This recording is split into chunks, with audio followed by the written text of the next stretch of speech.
The issue of domestic terrorism groups is the subject of a hearing this week on Capitol Hill, and One America's John Hines has that report from Washington. The Muslim Brotherhood, a group thought to be associated with acts of terrorism, mostly in the Middle East, appears to be alive and well and could soon bring more of its tactics to American communities, according to a congressional hearing. It's very concerning. This is one of those organizations that multiplies, the Muslim Brotherhood, that multiplies itself through splinter groups and even charitable organizations and this type of thing. And the fact that they are in America, this is all about national security, and we know their presence is here. We need to get to the bottom of what their intentions are. What their intentions are, says Georgia Congressman Jody Hines, a member of the National Security Panel of the House Government Oversight Committee.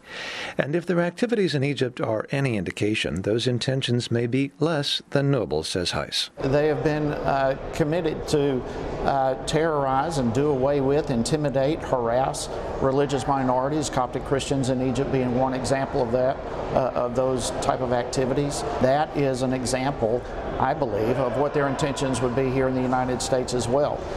They used terrorism as a means to push forth their ideology and their agenda. But that could change by designating the Muslim Brotherhood a terrorist organization in Egypt, Kuwait, Yemen, and other international areas, which in turn could impact like-minded organizations in the U.S., says Dr. Zuhdi Jasser of the American Islamic Forum for Democracy. Then what will happen is that'll impact, in my exchange with Congressman Hines, it was basically what impact that would have on front organizations in the United States that are Muslim Brotherhood legacy groups. And I mentioned for him the fact that if you look at many of the terror attacks in the United States, San Bernardino, Boston bombing, Fort Hood, a lot of the clerics that radicalized these individuals may have been Al-Qaeda clerics at the end point, but beforehand they were sort of bred and fertilized in Muslim Brotherhood organizational networks, in mosques that are sympathetic to the Islamist mentality globally. Domestic ones.